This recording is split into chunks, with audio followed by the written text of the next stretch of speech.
오늘은 매일 심리학 공부라는 책이에요. 우리창이라는 작가분 거고 정세경 씨가 옮긴 책 내용입니다. 제가 요즘 인간관계에 조금 힘들어서 옛날에 읽다가 말았던 책을 다시 읽어보려고 합니다. 네이명구 작가협회 회원이시고요. 이우리창님은 그리고 툭나우 라디오 방송국 뉴스센터 기자로 일하다가 현재 다양한 책을 기획하고 출판하고 있다라고 되어 있습니다. 그리고 오른손을 따뜻하게 하는 왼손, 침착한 지혜, 스물 몇 살에 세우는 당신의 인생계획, 너그러운 사람이 반드시 알아야 할 인생경험, 일생의 세 가지 지혜, 일생의 세 가지 전략 등의 책이 있다. 현대선 시리즈 마음속에선 득실은 마음이 알고 있다. 마음속에선 본래는 아무것도 없다. 이건 공에 대한 얘기인가 봐요. 마음속에선 마지막으로 마음속에 영원의 산이 있다 등의 편저자로 참여하기도 했다라고 되어 있습니다. 이게 맨 처음에는 보면 2018년 2월 달에 제가 사인이 되어 있는 거 보니까 그때 산 건가 봐요. 그리고 이게 초판이 2017년 7월 24일이 초판이고 초판했는데 2018년 1월 15일에 발행된 건데 이건 26세예요 벌써. 그때 1년도 안 돼서 6개월 만에 26세를 발행했으니까 대단히 그때 당시에는 인기가 많았던 책 같습니다. 네, 제가 여기에서 몇 가지를 골라서 읽어보려고 해요. 머릿말부터 읽어볼게요. 영국의 작가 윌리엄 세커리는 말했다. 삶은 거울과 같다. 당신이 얼굴을 찌푸리면 똑같이 찌푸리고 당신이 미소 지으면 환한 미소로 되돌려준다. 확실히 우리가 어떤 심리 상태로 이 세상과 타인을 대하는지는 정말 중요한 일이다. 심리 상태는 작은 말 한마디, 사소한 행동 하나에서 드러난다. 알다시피 단순한 말 한마디로도 사람을 봄바람처럼 녹일 수 있고 오히려 화나게 할 수도 있다. 이를 통해 당신은 환영받는 사람이 될 수도 있고 그 모든 사람의 공적이 될 수도 있다. 어느 심리학자의 말처럼 사람이 있는 곳에 심리가 있다. 그만큼 심리학은 폭넓은 내용을 포함하는 학문이며 우리의 생활 곳곳에 배어 있다. 작게는 한 개인의 정서 조절과 타인과의 규제에서부터 크게는 영업, 장사, 사업에 이르기까지 생활의 다양면에서 밀접한 관계를 맺고 있다. 그래서 심리학을 공부하면 자신에 대해 더 깊이 이해할 수 있으며 자신의 행동 뒤에 어떤 심리학 배경이 숨겨져 있는지, 자신의 현재 개성이나 성격 등이 어떻게 형성되었는지 파악할 수 있다. 마찬가지로 타인의 행동 속에 내재된 심리적 배경을 추정해 인간관계에 대해서도 보다 정확히 인지할 수 있게 된다. 심리학을 잘 아는 사람은 언제 어떤 말을 해야 할지 알고 있으며 상대의 말과 얼굴에 주의 깊게 살피는 것만으로도 확실히 기회를 잡고 경솔하게 상대를 자극하지 않는다. 술의 맛을 음미하려면 잠깐이면 되지만 사람의 됨됨이를 알아보려면 오랜 세월이 필요하다. 특히 복잡한 사회 속에서 한 개인을 제대로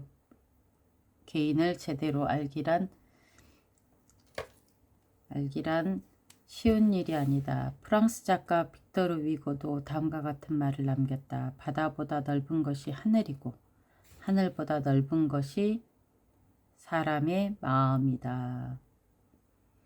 이런 의미에서 철학적인 의미를 조금 보태 말하자면 심리학은 지혜라는 메스로 자신의 내면을 해부하는 과학이다. 이 책은 심리학 원리를 바탕으로 실생활의 사례를 결합해 다양한 인간관계에서 겪게 되는 각종 심리 현상을 상세히 분석하고 있으며 이에 대한 해결 방법을 제시하고 있다. 이를 통해 당신은 자신과 주변 사람들의 말과 행동 속에 숨겨진 심리적 원인을 보다 깊게 이해할 수 있다. 책 속 심리학 지식을 생활에 실천하고 행동을 통해 깨달은 경험과 교훈을 새긴다면 얼마 지나지 않아 삶이 바뀌고 있음을 느끼게 될 것이다 라고 말했어요. 정말 좀 바뀌었으면 좋겠습니다.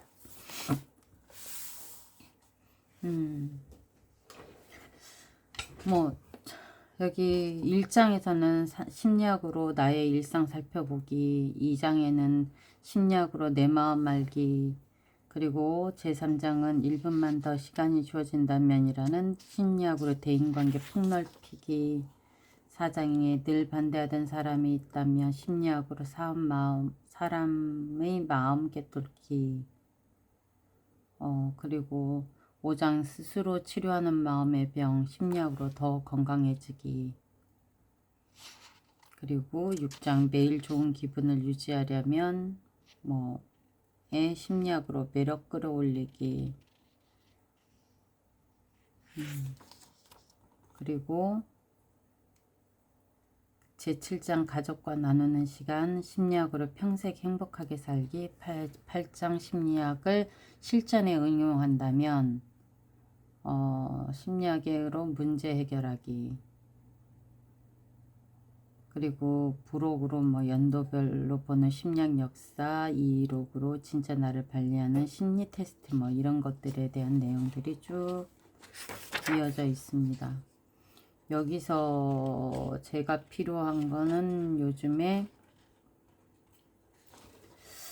여기에 보면은 제 3장에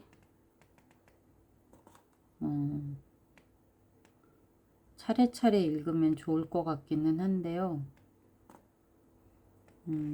근데 지금 제가 오늘 진짜로 많이 필요한 게 사람 관계의 윤활유 모른 척의 효과라는 부분을 한번 읽어볼까 합니다. 118페이지.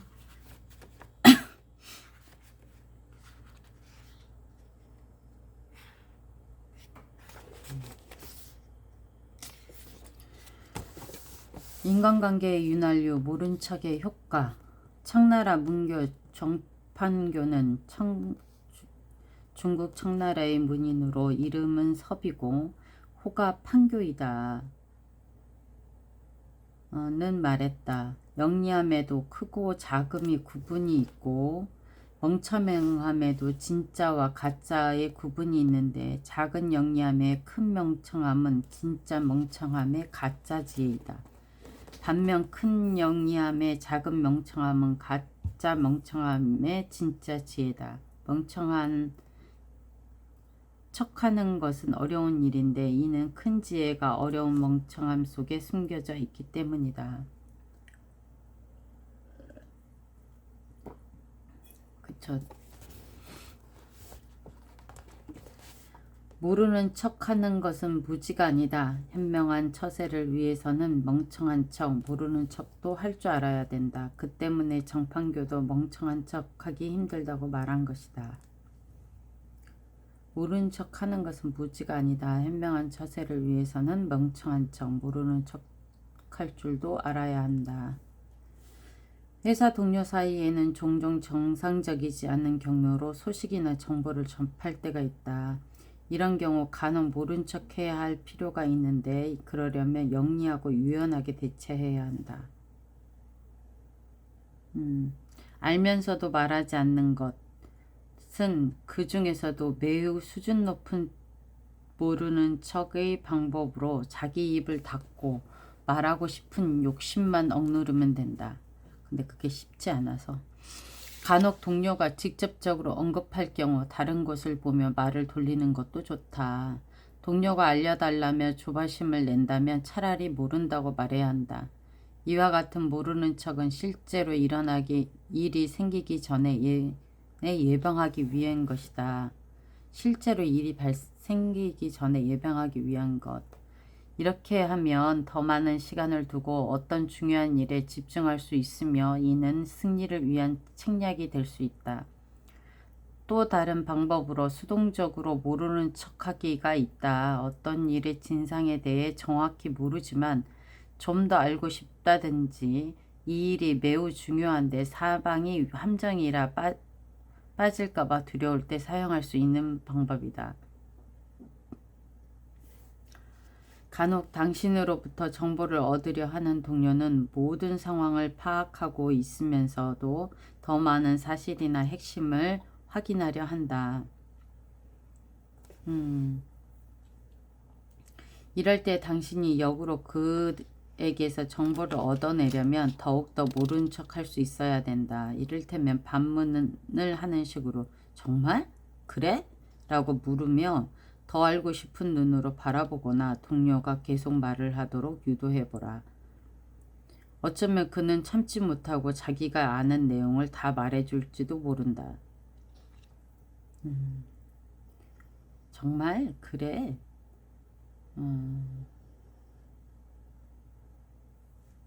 예를 들어 회사의 팀장 자리가 공석이 되자 누구를 그 자리에 앉힐 것인지 두고 의견이 분분했다. 하지만 당신은 정식으로 어떤 언줄도 듣지 못했다. 이런 날에 이어지면 당신이 속을 태우고 있을 때 한 동료가 당신에게 물었다. 언제 밥 살 거야? 금방 승진할 거잖아. 이럴 때일수록 당신은 모른 척 해야 된다. 내 주제에 무슨 자네가 나한테 임명장을 줘야지. 그러자 동료가 득이만만하게 말한다. 이번에는 내가 정말 자네 임명장을 줄지도 모르지. 얼마 뒤 그는 정말 사장으로부터 팀장 임명장을 받았다. 이는 매우 뛰어난 처세의 방법이다. 모른 척을 통해 당신은 주도적인 상황을 만들 수 있을 뿐만 아니라 동료 사이에 큰 심리적 압박을 느끼지 않을 수 있다. 자신의 능력을 자랑하기 좋아하는 동료 앞에서 모르는 척하며 얻을 수 있는 이점이다. 이를테면 동료가 당신을 경계하거나 질투하지 않으며 당신에게 주의가 집중되거나 괴롭힘을 당하는 일이 없다. 하지만 안타깝게도 오늘날 사람들은 남에게 어리석어 보일까봐 자신의 하찮은 영리함을 모두 드러내고 싶어한다. 그렇게 잠시 자신의 재능을 뽐낸 결과는 모두 표적이 되는 것뿐이며 이로 인해 엄청난 심리적 부담을 지게 된다. 물론 가끔은 모르는 척이 아니라 아는 척을 해야 할 때도 있다. 지무부의 주임이 웃으며 당신에게 물었다. 듣자하니 다음 달부터 보너스가 조정된다면서요? 아니 어떻게 당신이 이 일에 대해 듣지 못한 걸까? 하지만 실제로 그러한 일이 일어났다. 하지만 그렇다고 당신이 못 들어봤는데요? 라고 말하면 이는 회사 소식에 어둡다는 뜻이 되며 사장 측근이 아닌 것처럼 보이게 되니 얼마나 바보 같은 일인가. 이때 당신은 벌써 소문이 그렇게 크게 났어요? 아직 마지막 결정이 난 것도 아닌데 정보가 빠르시네요 라고 말한다면 어떨까. 이는 모른 척 하면서도 또한 아는 척 하는 것으로 동료와 함께 할 수 있는 심리적 전술이다. 참 인간관계는 어려운 것 같아요. 그리고 보면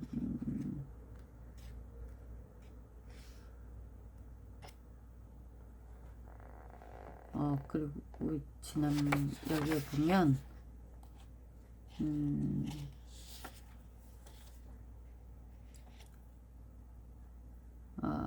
다음에 하나를 더 읽어보고 싶은데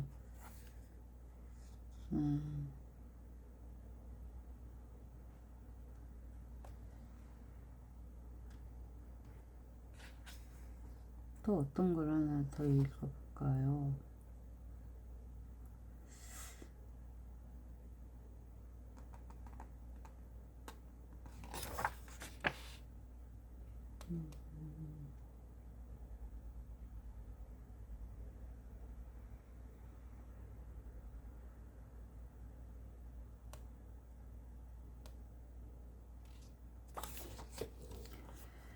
상대로부터 감아 들어주기 힘.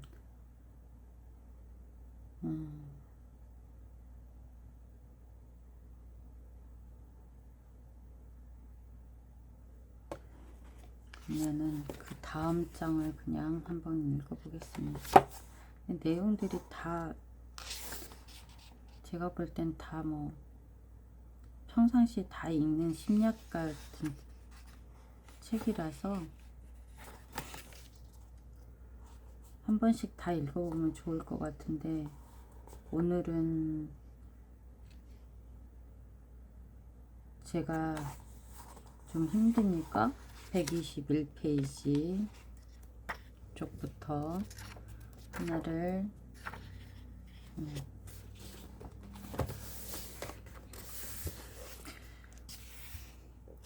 사람을 만족시키는 칭찬, 볼링 효과. 2명의 볼링팀 코치가 각자 선수들을 가르치고 있었다.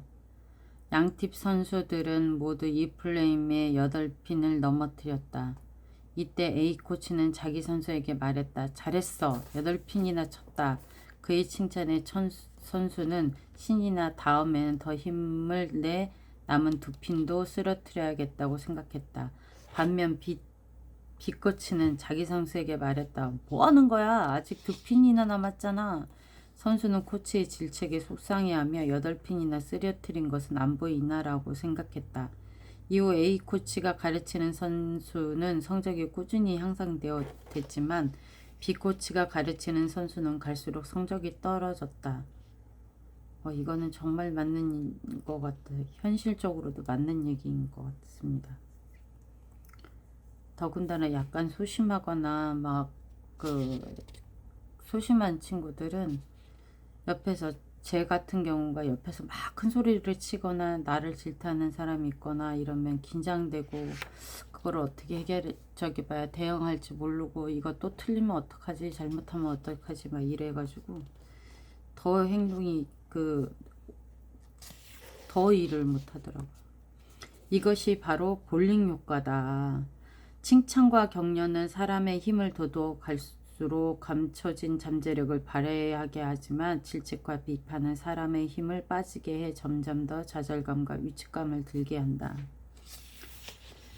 미국의 유명한 기업가 메리 케이 애쉬도 칭찬의 효과에 대해 다음과 같이 말한 바 있다. 뛰어난 관리자가 되려면 칭찬이 사람을 성공하게 만드는 가치 있는 일임을 알아야 한다. 칭찬은 효과적이면서도 믿을 수 없는 힘을 내게 하기 때문이다. 실제로 서양의 많은 사업가들이 이런 칭찬의 효과를 매우 중시하며 다양한 방법으로 직원들을 칭찬한다.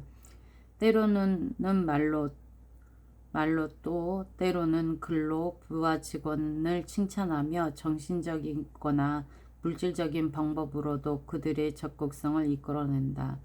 칭찬은 자신의 가치를 깨닫게 하며 자신감을 강화시킨다. 보잘것없는 성적이라 해도 다른 사람의 주목을 받을 경우 사람은 자신감을 갖고 더 힘든 일에 도전하려 한다. 칭찬은 일종의 강한 심리적 암시로 그 힘은 모든 사람이 깜짝 놀랄 정도다. 하버드 대학교 버러스 플레이더릭 스키너, 미국의 신행동주의 심리학자로 티칭머신과 스키너 상자의 고안으로 유명하다. 교수는 실험을 통해 이 점을 충분히 증명했다. 그는 칭찬은 어떤 행동들의 발생을 유발한다고 생각했다. 실제로 실험 결과 동물의 대뇌는 격려라는 자극을 받으면 대뇌 피질이 각 시스템의 적극성을 끌어낸다. 이 일을 통해 행동의 변화가 일어나고 능동적으로 움직이는 결과가 나타났다. 하지만 대부분의 경우 관리자들은 제때 칭찬해 주는 것을 그리 신경 쓰지 않는다. 오히려 다른 사람들의 뛰어난 업무 성과에 대해 지나치게 냉정히 판단하며 당연한 것으로 치부하기도 한다. 뿐만 아니라 개인의 차이나 성과를 얻기 위해 쏟은 저마다의 노력을 무시하고 모두 같은 수준에 올라야 한다고 생각하기도 한다. 이런 상황이 일어나는 이유는 매우 다양하다. 격려가 사람에게 미치는 촉진 효과를 알지 못해서이기도 하고 업무 중에 칭찬의 효과를 소홀히 하기 때문이기도 하다. 이런 리더는 엄격하기만 할 뿐 격려가 부족한 사람일 수 있다. 셰익스피어는 우리가 받는 칭찬은 우리의 행위의 임금이다 라고 말한 바 있다. 그의 말에 따르면 사람은 누구나 다른 사람에게 임금을 지불하는 사람일 수 있다. 그렇다면 리더도 아랫사람들에게 이 임금을 기꺼이 지급해야 옳다. 그런데 우리가 주변에서 흔히 듣는 불평은 무엇인가? 이렇게 많이 했는데 잘했다는 말 한마디가 없어. 사람들은 임금을 받고 싶어 하는데 지불해야 하는 사람은 지나치게 인색하다. 칭찬이 사람의 행위에 깊은 영향을 미치는 것은 칭찬이 고차원의 욕구를 만족시키기 때문이다. 일반적으로 고차원의 욕구는 쉽게 만족시킬 수 없지만 칭찬은 부분적으로나마 만족을 느끼게 한다. 그 결과 주도적이고 적극적인 행동을 추진할 수 있는 것이다. 물론 칭찬은 격려수단으로 물질적 보상과 결합될 때 더 큰 효과를 발휘한다. 그러나 행동과학의 연구에 따르면 물리적 격려, 자금 같은 격려는 사용하는 시간이 길수록 효과가 떨어진다. 특히 수입 수준이 높아지면 더욱 그렇다고 볼 수 있다. 반면 정신적인 격려에 대한 욕구는 보편적이고 장기적인 것으로 사회가 발전할수록 더욱 필요하다. 부디 칭찬의 효과를 중시하고 제대로 활용할 수 있길 바란다. 그러죠. 칭찬은 고래도 춤추게 한다는데. 그러면 적을 친구로 만드는 기술, 심리적 준비. 일적으로 얽힌 관계에 있어서는 아무리 싫다고 하더라도 관계를 계속 이어나갈 수밖에 없다. 맞습니다. 그러므로 당신이 일할 때 어떤 사람의 협조가 매우 중요한데 사사건건 부딪힌다면 적을 친구로 만드는 일이 매우 중요하다. 이는 쉬운 일은 아니지만 불가능한 일도 아니다. 이를 위해 가장 유용한 방법은 자신을 반대하는 사람의 심리를 파악해 그렇게 된 원인을 분석하는 것이다. 그런 문제에 맞는 해결법을 마련해 적을 겨냥하면 심리적 소통과 인정의 목적을 달성하고 진정으로 적을 친구로 만들 수 있다. 이 맞는 해결법이 뭐냐는 얘기지.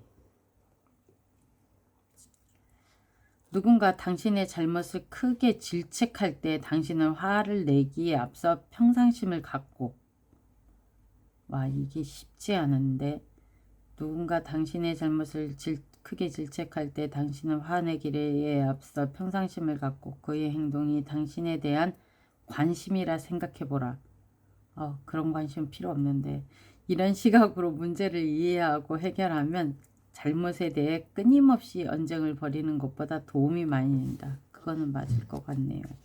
만약 당신이 상대의 말 속에 숨겨진 긍정적인 요인을 하나하나 찾아낼 수 있다면 서로 척지는 상황을 많이 줄일 수 있다. 공격하려는 마음이 줄어들면 직접적으로 문제를 마주할 용기가 생기며 합리적인 방법을 찾아 그 문제를 해결하려고 노력하게 된다. 이를 위해 우선 원인을 분석하며 어떤 일이나 말이 상대의 심기를 거스리는 건지 스스로 생각해보라. 어떤 일이나 말이 상대의 심리를 거스르는지 이게 1번이겠네요. 그렇지 않고 무작정 상대의 행동을 추궁하면 그의 반감에 더 불을 지펴 갈등을 격화시킬 수 있다. 이게 2번이구나. 평상심을 갖는 거. 평상심을 갖는 거.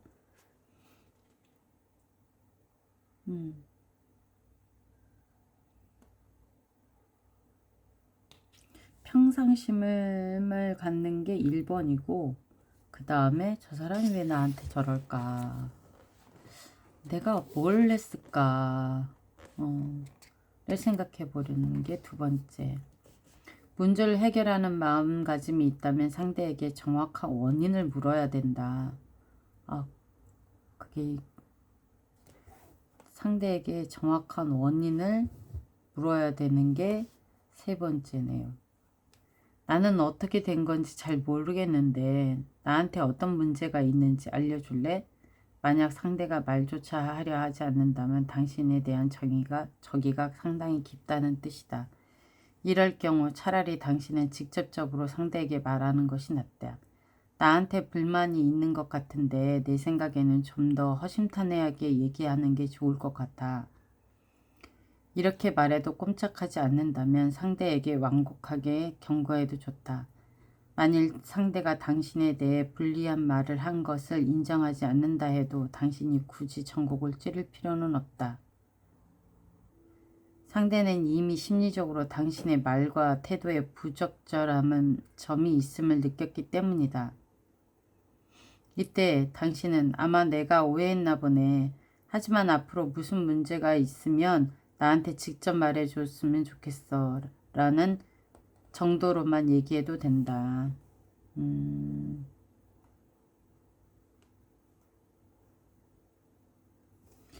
이렇게 말하는 당신의 목적은 상대에게 당신이 절대 좌시하지 않겠다는 의사를 밝히는 것이다.